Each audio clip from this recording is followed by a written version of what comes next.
There are 30 rights and freedoms that belong to everyone, such as a right to a nationality.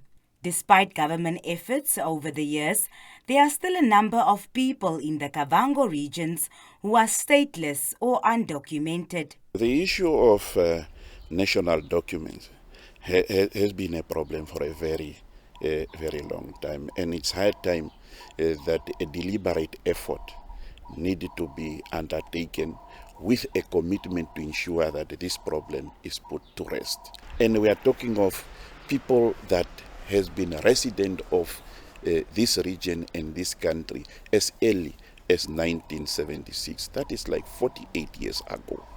Whether the people have crossed illegally or not, the moment that they have been resident of this country for the past 48 years. Stateless persons are often unable to access essential services and, if unattended, can affect families for generations. Another human right he delved on is the right to education. Even though the Ministry of Education's mission is to provide access to equitable and quality education, Dr. Ngalangi says there are a myriad of challenges such as overcrowded schools as well as a lack of resources.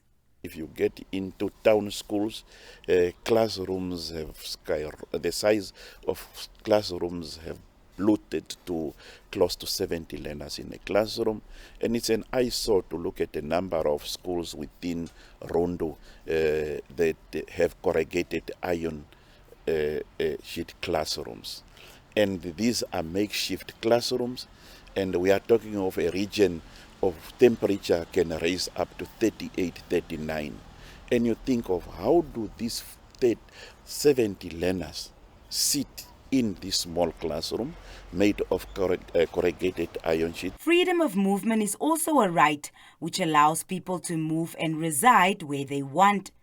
The porous borders found in the Kavango regions and the rise in urbanization means that there's a lot of movement going on.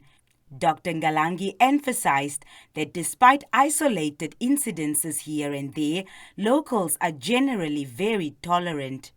This sometimes is not broadcasted for people to appreciate how harmonious the local has been to tolerate other people from different regions to reside with them.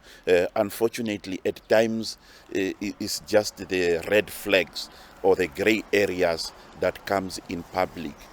Where you will see that maybe somebody who has come from somewhere, there is resistance from community members to allow that person to reside there. But that is just an isolated incident.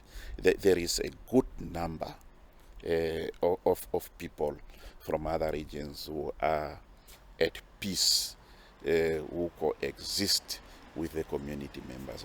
All in all, the local expert says at the end of the day, human rights are all about dignity, equality, and the need to survive.